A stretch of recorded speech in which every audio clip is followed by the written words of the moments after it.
नमस्कार, स्वदेश न्यूज की खास पेशकश देश प्रदेश में आपका स्वागत है। मैं हूं आपके साथ ऋषभ राय। आज हम बात करेंगे देश की सबसे बड़ी खबर के साथ ही राज्यों की महत्वपूर्ण खबरों की और जानेंगे कि आज देश के दिल्ली, हरियाणा, पंजाब, हिमाचल प्रदेश, मध्य प्रदेश, छत्तीसगढ़, राजस्थान, महाराष्ट्र, उत्तर प्रदेश, उत्तराखंड के साथ ही अन्य राज्यों की अहम खबरें क्या कुछ रहने वाली हैं। और इन अहम खबरों के लिए हमारे साथ विभिन्न प्रदेशों से हमारे संवाददाता जुड़ेंगे और सबसे पहले हम बात करेंगे भोपाल की, जहां से अनिरुद्ध सोनू ने हमारे साथ लाइव जुड़ गए हैं। अनिरुद्ध जी, क्या कुछ बड़ी खबरें आज मध्य प्रदेश की हैं, भोपाल की हैं? क्या कुछ सियासी मिजाज है, क्या मौसमी पारा बना हुआ है? देखिए, कल मध्य प्रदेश के गुना में एक दुखद हादसा हुआ। बस हादसा ये रात को हुआ था 9 बजे के लगभग, और शुरुआत में 12 बजे तक मौत के आंकड़े 3 या 4 लोगों के थे। एक गुना आरोन रोड पे एक डंपर और बस में टक्कर हुई थी और बस के पलटने के बाद उसमें आग लग गई थी। और 12-1 बजे तक ये आंकड़े 4 या 5 मौत के जो सुबह तक होते होते 12 लोगों की, यात्रियों की दुखद मौत हुई है। और इसमें ड्राइवर भी घटनास्थल पे ही मारे गए। तो अब सरकार ने इस घटना पे दुख जताया। डॉक्टर मोहन यादव ने मृतकों के परिजनों को 4 लाख की सहायता राशि और इसके अलावा घायलों के परिजनों को 50,000 रुपए की सहायता राशि प्रदान की है। और इसके अलावा केंद्रीय मंत्री ज्योतिरादित्य सिंधिया ने भी इस दुखद हादसे पे अपना दुख जताया है और मृतकों के जो परिजन हैं उनके प्रति संवेदना व्यक्त की है। तो ये बड़ी दुखद खबर है और अब ये जांच की जा रही है। पुलिस इस पूरे मामले की जांच कर रही है कि किस तरह ये टक्कर हुई, रॉन्ग साइड कौन था और किस तरह बस में आग लगी और इतने लोगों की मौत हुई। और जहां तक हम बात करें राजनीतिक गतिविधि की, तो आज कांग्रेस का राष्ट्रीय अधिवेशन है 139वां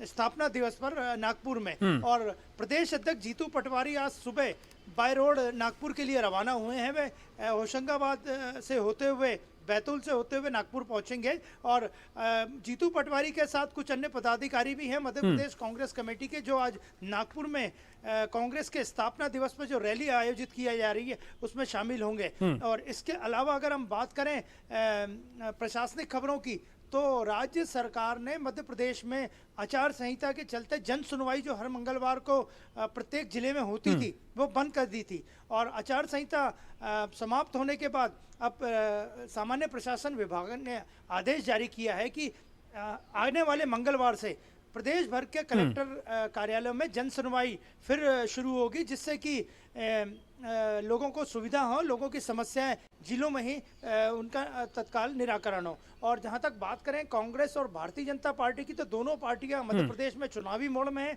कल भी भारतीय जनता पार्टी की एक बड़ी बैठक हुई जिसमें पार्टी के पदाधिकारी मौजूद थे और राष्ट्रीय महासचिव सुनील बंसल खुद बैठक लेने आए थे। तो आज भी भारतीय जनता पार्टी में लोकसभा चुनाव की तैयारियों को लेकर विचार विमर्श जारी रहेगा। और जहां तक बात करें हम मौसम की, तो मौसम का मिजाज ठंडा बना हुआ है और लगातार कोहरे का असर मध्य प्रदेश के 30 से ज्यादा जिलों में देखा जा रहा है। और मौसम विभाग का अलर्ट है कि आने वाले दिनों में हल्की बूंदाबांदी हो सकती है और उत्तर भारत से जो ठंडी हवाएं आ रही हैं उसके कारण मौसम में मध्य प्रदेश में ठंडक बनी हुई है। निश्चित तौर पर ये काफी महत्वपूर्ण खबरें थी, चाहे मौसम की जानकारी हो या सियासी रूप से जो अपडेट आपने दी है। लेकिन कोविड को लेकर क्या स्थिति है जी, इसको लेकर कोई अपडेट मिल पाई है? क्योंकि लगातार कुछ केसेस हैं, बढ़ते जा रहे हैं और जिस तरीके से नया वेरिएंट है कई राज्यों में उसके केस बढ़े हैं, स्वास्थ्य महकमा भी सतर्क नजर आ रहा है। फिलहाल मध्य प्रदेश या भोपाल से कोई अपडेट है? देखिए, मध्य प्रदेश में कोविड के जो एक्टिव मामले हैं वो अभी 8 से ज्यादा मामले एक्टिव हैं, जो कि सरकार के आंकड़ों में दर्ज हैं। और कोरोना का जो नया सब वेरिएंट है JN.1, उसको लेके राज्य सरकार ने भी अलर्ट जारी किया है। सारी व्यवस्थाएं चौक चौबंद हैं और लोग भी सावधानी बरत रहे हैं, खासकर भीड़ भाड़ वाली जगहों में जाने के लिए। हालांकि आने वाले दिनों में 31 दिसंबर को साल का अंतिम दिन मनाया जाता है और उस दिन होटलों में और रिसोर्ट में और गार्डन्स आदि में काफ़ी भीड़ भाड़ रहती है। हालांकि इसको लेके अभी तक जिला प्रशासन ने या पूरे मध्य प्रदेश में प्रशासन ने कोई आदेश जारी किया है, लेकिन आने वाले दिनों में इस पर भी आदेश जारी हो सकता है कि कोविड को लेके जो गाइडलाइन है उनका पालन जो 31 दिसंबर को जो लोग मनाते हैं, साल का अंतिम दिन जो मनाते हैं और देर रात तक जो प्रोग्राम्स होते रहते हैं, उसके लिए अभी तक कोविड की कोई गाइडलाइन नहीं आई है। लेकिन आने वाले दिनों में इन गाइडलाइन का की घोषणा की जा सकती है। निश्चित तौर पर काफी महत्वपूर्ण ये खबरें थी, चाहे कोविड को लेकर फिलहाल की स्थिति हो या तमाम सियासी जानकारी। बहुत शुक्रिया आपका तमाम जानकारी हमसे साझा करने के लिए। और इसी बीच सीधा चलेंगे आर्थिक राजधानी मुंबई, जहां हमारे सहयोगी राहुल पुजारी हमारे साथ लाइव जुड़ गए हैं। राहुल, क्या कुछ बड़ी खबरें मुंबई से हैं? बॉलीवुड की क्या कुछ खबरें हैं? क्या कुछ सियासी मिजाज है? क्या मौसमी पारा है, या इसके अलावा कोई बड़ी अपडेट आपके पास हो वो भी साझा करें राहुल। जी, सभी खबरें बॉलीवुड से भी दिखते भी और सबसे हमारे सहयोगी अनिरुद्ध बता रहे थे कि आज नागपुर में स्थापना दिवस है कांग्रेस की। 149वां स्थापना दिवस, उसको लेके पूरे कांग्रेस के महकमे, पूरे दिग्गज लोग आज इकट्ठे हुए हैं। राहुल गांधी से लेके सोनिया गांधी से लेके और पूर्व सीएम, प्रेजेंट के सीएम और जिला अध्यक्ष, सभी लोग नागपुर में आज इकट्ठे हुए हैं और अपनी शक्ति प्रदर्शन कर रहे हैं। जैसा कि मैं बता दूं ऋषभ, ये स्थापना दिवस जो नागपुर में मनाया था उसके पीछे भी एक टोटका है। आज से पहले इंदिरा गांधी जब अध्यक्ष बनी थी तब यहाँ पे स्थापना दिवस मनाया गया था, तो इंदिरा गांधी बहुमत में आ गई थी जी। तो उसके बाद सोनिया गांधी ने स्थापना दिवस जब अटल जी की गवर्नमेंट थी, जब इंडिया साइनिंग की बात की जा रही थी, 2006 की बात है, तब नागपुर में स्थापना दिवस की जब मनाया गया था और आंदोलन पूरा तरह से सब दिग्गज आए थे, तब कांग्रेस फिर कम बैक कर गई थी, फिर गवर्नमेंट सत्ता में गई थी। और फिर ये टोटका आजमाया जा रहा है, शायद ये स्थापना दिवस नागपुर में मनाया जाएगा और शक्ति प्रदर्शन किया जाएगा, तो शायद कांग्रेस 2024 की सत्ता परिवर्तन में आ जाए और सत्ता में आ जाए। और बड़े बड़े जो सीएम हैं, सोनिया गांधी हैं, अध्यक्ष हैं और जिला अध्यक्ष हैं, सभी लोगों का जमावड़ा है और ये टोटका आजमाया जा रहा है। और जिस तरह से 24 तारीख से राहुल गांधी अपने पार्ट टू के क्या नाम है यात्रा, जो भारत जोड़ो यात्रा पे आ गए हैं, तो उसको देखते हुए भी यहाँ पे बहुत लोग उत्साहित है कि शायद, क्योंकि यहाँ पे जो विदर्भ एरिया माना जाता है वो कांग्रेस का गढ़ माना जाता है। नागपुर के पास है विदर्भ एरिया, उसको लेके बड़े कांग्रेस उत्साहित है। जब भी वहां से होती है तो वहां से 4-5 सीट निकल जाती है और एमएलए की तो निकलती है, एमपी की सीट निकल जाती है। अभी भी सिटिंग एमएलए यहाँ और पर किसानों का मामला भी काफी उठता है। विदर्भ का आपने जिक्र किया, किसान आत्महत्या की बड़ी एक समस्या यहाँ पर रही है और शायद यही एक वजह है कि कांग्रेस को यहाँ पर समर्थन मिलता है, क्योंकि बड़ी संख्या में आंदोलन यहाँ पर होते रहते हैं। यहाँ पे जो एरिया है नागपुर के आसपास, तो विदर्भ एरिया, कांग्रेस के जो लोग हैं वहां पे पकड़ बहुत अच्छी है। और किसानों की बात कर रहे हैं ना सब, किसान हमेशा किसी की भी गवर्नमेंट यहाँ विदर्भ इलाके में आत्महत्या करते हैं, कभी सूखे की वजह से, कभी ओलों की वजह से, कभी किसी ने। किसानों की समस्या आज तक किसी गवर्नमेंट ने हल नहीं की सब, लेकिन राजनीति करने वाले लोग अपनी राजनीति किया करते हैं और नागपुर से ये अधिवेशन लागू करके शायद सत्ता परिवर्तन के लिए अपनी एक टोटका आजमा रही है कांग्रेस। और दूसरी जो खबर जो आ रही है सब मैं बता दूं, अपने दबंग अपने टाइगर जो सलमान खान की कल 58वीं जन्म दिवस थी, और तो उनके घर के एक दिन पहले गैलेक्सी अपार्टमेंट है बांद्रा में, वहां पे एक दिन पहले उनके चाहने वाले रात भर बैठे रहे और भीड़ रही और टाइगर जिंदा है कि नारे लगाते रहे, टाइगर जिंदा है तो हर कुछ मुमकिन है, अभी जंग खत्म नहीं हुई है। लेकिन सलमान खान ने सबको निराश नहीं किया, हर बार की तरह बाहर अपने गैलेक्सी अपार्टमेंट में और सबको हाथ हिला के, हाथ जोड़ के अभिनंदन किया और उनका स्वागत किया। हाँ बिल्कुल, वो तस्वीरें भी सभी ने देखी, उनके साथ सलीम खान भी नजर आए और भी काफी लोग उनके साथ मौजूद थे। वाकई में किस तरह से फैंस का जमावड़ा वहां देखने को मिला है? आप विश्वास कीजिए कि जब हम लोग वहां पे खड़े थे तो मन्नत में शाहरुख खान की जितनी भीड़ थी उससे 4 गुनी भीड़। अभी 2 दिन ही पहले शाहरुख खान का घर, उसके आगे 500 मीटर आगे ही है उनका बंगला, उससे पहले गैलेक्सी अपार्टमेंट है सलमान खान का। तो शाहरुख खान के जो बंगले में जितनी भीड़ थी उसकी 5 गुने भीड़ ज्यादा भाईजान के बंगले पे थी, अपार्टमेंट पे थी। और हर कोई चिल्ला रहा था एक ही शब्द, टाइगर जिंदा है भाईजान, भाईजान टाइगर जिंदा है, और टाइगर जिंदा है तो हर कुछ मुमकिन है।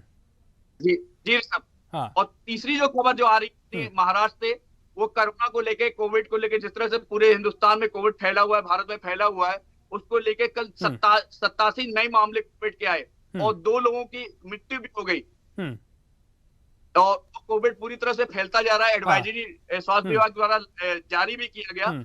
और उसको देखते हुए यहाँ महाराष्ट्र जैसे नए साल आ चुका है और नए साल की जश्न में लोग डूबेंगे यहाँ पे और शायद कोविड की संख्या बढ़ सकती है। और ऋषभ, जैसे आप बात क्या करते हैं आर्थिक राजधानी की, हमेशा आप बात करते हैं कि आर्थिक राजधानी से जुड़ते हैं, तो आर्थिक स्थिति की भी बात कर दूं, कल निफ्टी अपने लाइफ टाइम हाई पे पहुंच गई, 21,600 पे पहुंच गई।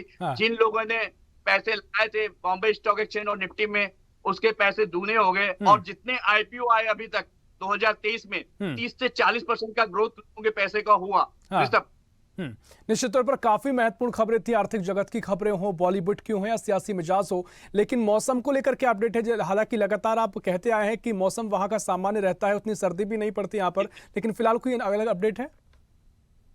जैसा आप देख सकते हैं मैं टी शर्ट में आप रिपोर्टिंग कर रहा हूँ इस समय, तो मौसम तो बड़ा खुशहाल है ही है, लेकिन मुंबई के आसपास के जिलों में ठंड पड़ना शुरू हो गई है। वहां पे लोगों ने स्वेटर और कंबल और रजाई निकाल दिए। जैसे अमरावती हुआ, अमरावती के आगे जो विदर्भ इलाका जहाँ पे नागपुर और ये सब जगह है जहाँ पे आप कांग्रेस की स्थापना दिवस मना, वहां पे ठंड आ चुकी है। लेकिन मुंबई में ठंड नहीं है। मुंबई अभी मैं हाफ टी शर्ट में अभी रिपोर्टिंग कर रहा हूँ। निश्चित तौर पर काफी ये महत्वपूर्ण खबरें थी। बहुत शुक्रिया राहुल आपका तमाम जानकारी हमसे साझा करने के लिए। और अब सीधा चलेंगे लखनऊ, जहां हमारे सहयोगी आदित्य सैनी हमारे साथ लाइव जुड़ गए हैं। आदित्य, क्या कुछ बड़ी खबरें आज सियासी रूप से हैं? मौसम का क्या मिजाज है और इसके अलावा क्या कुछ बड़ी खबरें आज दर्शकों से आप साझा कर रहे हैं? जी बिल्कुल ऋषभ, आपको बता दूं कि सबसे बड़ी खबरों की बात कर ले तो उत्तर प्रदेश की सबसे बड़ी खबर इस वक्त की है कि राम लला विराजमान होने वाले हैं। अयोध्या में भव्य आयोजन होने वाला है। उसी को लेकर के कहीं न कहीं देखा जाए तो तमाम नेतागण वहां पहुंच रहे हैं, अयोध्या पहुंच रहे हैं। और आज मुख्यमंत्री योगी आदित्यनाथ का दौरा है, अयोध्या पहुंचेंगे। और अयोध्या में श्री राम लला के जो विराजमान होने वाले हैं 22 जनवरी 2024 को, उसको लेकर के कहीं न कहीं मुख्यमंत्री योगी आदित्यनाथ लगातार तैयारी में लगे हुए हैं। आज करीब 11:05 पर मुख्यमंत्री योगी आदित्यनाथ अयोध्या पहुंचेंगे और 11:35 पर मुख्यमंत्री योगी आदित्यनाथ हनुमानगढ़ी जाएंगे। हनुमानगढ़ी पर पूजा अर्चना करेंगे, दर्शन करेंगे और उसके बाद करीब 11:45 पर करीब 12 बजे के करीब मुख्यमंत्री योगी आदित्यनाथ राम जन्मभूमि के दर्शन करेंगे, पूजन करेंगे। और उसके बाद की बात करें तो मुख्यमंत्री योगी आदित्यनाथ करीब 1:30 बजे के करीब प्रधानमंत्री के जो कार्यक्रम है, प्रधानमंत्री नरेंद्र मोदी जो कि 30 दिसंबर को यहाँ पर अयोध्या में श्री राम लला अंतरराष्ट्रीय स्टेडियम हवाई अड्डे का जो उद्घाटन करने वाले हैं प्रधानमंत्री, उसको लेकर के भी निरीक्षण करेंगे। उसको लेकर के एक बड़ी बैठक करने वाले हैं, क्योंकि प्रधानमंत्री का कार्यक्रम है। उसको लेकर के प्रधानमंत्री के कार्यक्रम में किन किन चीजों पे ध्यान रखा जाएगा, सुरक्षा व्यवस्था कैसी होगी, क्या कुछ कार्यक्रम है, उसको लेकर के एक बड़ी बैठक अयोध्या में करने वाले हैं।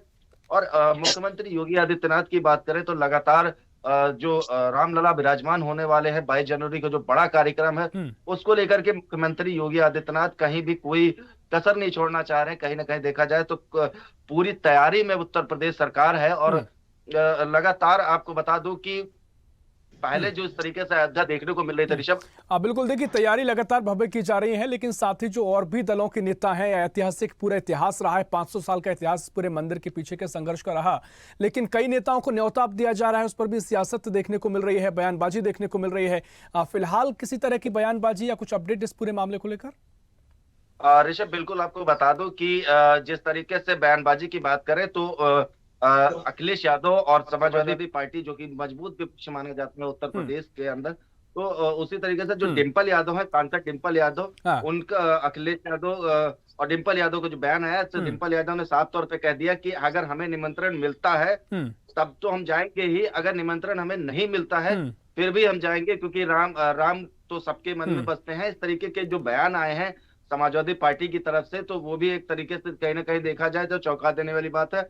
और समाजवादी पार्टी का बात करें तो समाजवादी पार्टी के जो नेता है वो भी जाएंगे रामलला जहां विराजमान होंगे 22 जनवरी को। तो कहीं ना कहीं देखा जाए तो कहीं ना कहीं ये सियासती माहौल नहीं दिखाई दे रहा है। कहीं ना कहीं देखा जाए तो सभी नेता जो मंत्री हैं, नेता हैं, सभी जाने के प्रयास में हैं। ये निश्चित तौर पर। और मौसम को लेकर क्या कुछ अपडेट है आदित्य, क्योंकि मैं आपके पीछे तस्वीरें देख पा रहा हूँ, कोहरा आज भी नजर आ रहा है, किसी तरह की विशेष जानकारी आज? मौसम की बात कर ले तो मौसम जो है राजधानी लखनऊ का काफी सर्द हो गया है। और कहीं ना कहीं देखा जाए कोहरे ने जैसे दस्तक दी है तब से कोहरे का माहौल काफी ज्यादा है। मैं आपको बता दूं कि राजधानी लखनऊ में कोहरा काफी ज्यादा है और उसको लेकर के कहीं ना कहीं देखा जाए तो हाईवे पे कई हाईवेज पे रोड जाम हो चुकी है, क्योंकि कोहरा काफी ज्यादा है। तो काफी जो वाहन है उनको उनकी कम गति से चलने के लिए निर्देश भी दिए गए। निश्चित तौर पर काफी महत्वपूर्ण जानकारियां थी चाहे मौसम को लेकर हो, सियासत रूप से हो। बहुत शुक्रिया अदित्य आपका तमाम जानकारी हमसे साझा करने के लिए। और उससे बीच सीधा चलेंगे देहरादून, जहां ब्यूरो चीफ अवनीश गुप्ता हमारे साथ लाइव जुड़ गए हैं। अवनीश जी, क्या कुछ बड़ी खबरें आज उत्तराखंड से हैं और देहरादून से हैं? क्या सियासी मिजाज है, मौसमी पारा क्या कुछ कह रहा है, या इसके अलावा कुछ बड़ी अपडेट हो वो भी जानकारी दें अवनीश जी।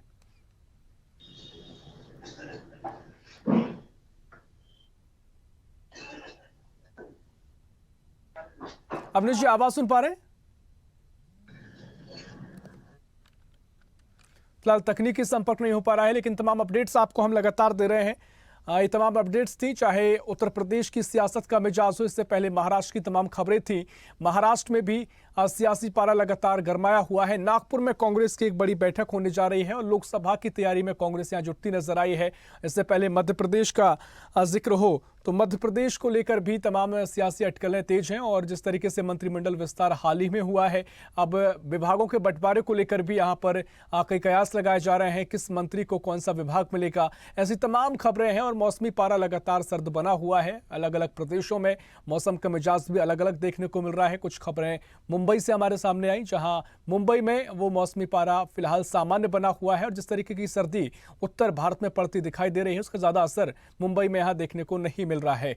वहीं उत्तर प्रदेश की सियासत की कुछ खबरें हैं और साथ ही जिस तरीके से उत्तर प्रदेश में रामलला का मंदिर बनकर तैयार हुआ है, 22 जनवरी को उद्घाटन होना है। तमाम तरीके से भव्य तैयारियां की जा रही हैं। सभी दलों के बड़े बड़े नेता जो लगातार इस पूरे 500 वर्ष के संघर्ष में किसी न किसी रूप में शामिल रहे, सभी को न्योता दिया जा रहा है।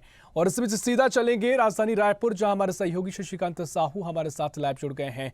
शशिकांत, क्या कुछ बड़ी खबरें आज छत्तीसगढ़ से हैं, रायपुर से हैं? सियासी मिजाज क्या कुछ कह रहा है, मौसमी पारा क्या कुछ बना हुआ है, और साथ ही कुछ बड़ी अपडेट भी हो वो भी जानकारी साझा करें शशिकांत।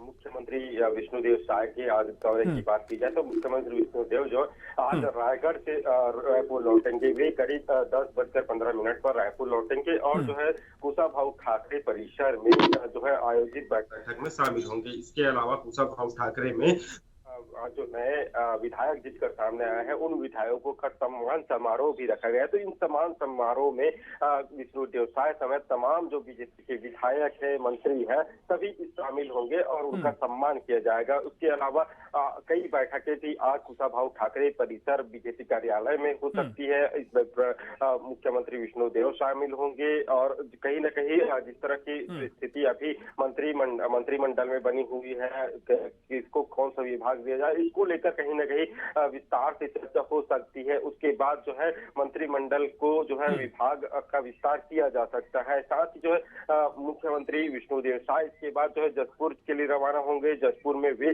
कई करोड़ों के लोकार्पण और भूमि पूजन की कई जो है जसपुर वासियों को सौगात देंगे। साथ ही जो है दिलीप सिंह जुदेव की प्रतिमा में माल्यार्पण भी करेंगे। साथ ही पहली बार चूंकि वे जसपुर चुनाव मुख्यमंत्री बनने के बाद जा रहे हैं तो वहां उनका स्वागत भी होगा और रोड शो भी होगा। इसके अलावा बात की जाए तो आज कांग्रेस जो है 139वां अपना स्थापना दिवस मना रहा है। नागपुर में जो है अपना स्थापना दिवस मना रहा है हम तैयार रैली की निकालने जा रहे। तो इसमें तमाम जो देश भर के कांग्रेस के जो दिग्गज नेता है शामिल होंगे। तो ऐसे में प्रदेश के भी जो पूर्व मुख्यमंत्री है भूपेश बघेल, इसके अलावा पीसीसी चीफ दीपक बैज समेत तमाम जो दिग्गज नेता है वो नागपुर चले गए हैं। नागपुर में आज वे कांग्रेस की बैठक और रैली में शामिल होंगे। इसके अलावा आपने जिस तरह से बात की कि रामलला का जो है रामलला का जो है स्थापना होना है, तो उसके लिए भी छत्तीसगढ़ पूरी तैयारी में लगा है। एक तरह से बीजेपी ने तो अपने घोषणा पत्र में वादा ही किया था कि रामलला के दर्शन कराएंगे। यहाँ से भी कई दिग्गज नेता शामिल होंगे। ऐसे में जो है श्री राम की प्राण प्रतिष्ठा समारोह में शामिल होने के लिए जो है चावल यहाँ से भेजा जा रहा है। करीब 3 ट्रक चावल जो है राम यहाँ के जो राम की नैनीहाल है यहाँ से जो है अयोध्या भेजा जाएगा। 3000 क्विंटल यह चावल होगा। इसमें जो है 30 दिसंबर को मुख्यमंत्री विष्णुदेव साय हरी झंडी दिखाकर जो है इस जो ट्रक है उन्हें रवाना किया जाएगा। इसके अलावा बात की जाए बीजेपी में जिस तरह से मंत्रिमंडल का गठन किया गया है और कई दिग्गज नेताओं को जो है मंत्रिमंडल में जगह नहीं मिली है, तो निश्चित तौर से अब उन जो वरिष्ठ विधायक है, दिग्गज नेता है, उन्हें नई जिम्मेदारी लोकसभा चुनाव के मद्देनजर दी जा सकती है। निश्चित तौर से क्योंकि लोकसभा चुनाव अभी महज कुछ ही दिन बाकी है, ऐसे में जो बड़े दिग्गज नेता है उन्हें कहीं ना कहीं बड़ी जिम्मेदारी दी जा सकती है। लोकसभा चुनाव के लेकर जिम्मेदारी दी जा सकती है, जिसमें बात की जाए रेणुका सिंह, गोमती साय, अजय चंद्राकर, धर्मलाल कौशिक, भैयालाल राजवाड़े, अमर अग्रवाल, राजेश मूनत, पुल्लूलाल मोहले, विक्रम उचंडी, लता हुसैनी समेत ऐसे जो तमाम नाम है जो कई कई दिग्गज नेता है, पूर्व मंत्री रह चुके हैं, लोग सांसद भी रह चुके हैं। तो ऐसे में उन्हें चूंकि मंत्रिमंडल में जगह नहीं दी गई है तो निश्चित तौर से उन्हें बड़ी जिम्मेदारी भी दी जा सकती है। वही हम बात की जाए कोरोना को लेकर तो निश्चित तौर से कोरोना का जो संक्रमण है वो पूरे देश में जिस तरह से एक बार फिर से बढ़ते हुए देखने को मिल रहा है। जो प्रकोप हमने देखा था कि पहली और दूसरी लहर में जो स्थिति बनी हुई थी, लोग घर से बाहर नहीं निकल रहे थे, काफी डर लोगों को हो रहा था। स्वास्थ्य महकमा भी पूरी तरह से सजग और जो व्यवस्था है वो बनाने में जुटे हुए थे। हमने कई जाने जो है पहली और दूसरी लहर में कोई है, अब एक बार फिर से तीसरी लहर के बाद एक बार फिर से कोरोना का संक्रमण बढ़ते हुए नजर आ रहा है। तो निश्चित तौर से लोग इसको लेकर सतर्क रहने के लिए स्वास्थ्य विभाग लगातार जो जांच है उनको बढ़ा रहा है। निश्चित तौर पर लगातार स्वास्थ्य महकमा भी सतर्क बना हुआ है और लगातार जो केसेस बढ़ रहे हैं लोगों को भी एहतियात बरतने की जरूरत है। इसके अलावा तमाम जानकारी आपने साझा की, बहुत शुक्रिया शशिकांत आपका तमाम जानकारी साझा करने के लिए। ऐसी ही खबरों के लिए हमें लाइक करें, शेयर करें, फॉलो करें और यूट्यूब पर सब्सक्राइब करें और बेल आइकन दबाना ना भूलें। साथ ही ताजा अपडेट्स के लिए हमारी वेबसाइट स्वदेशलाइव.com पर जरूर जाएं।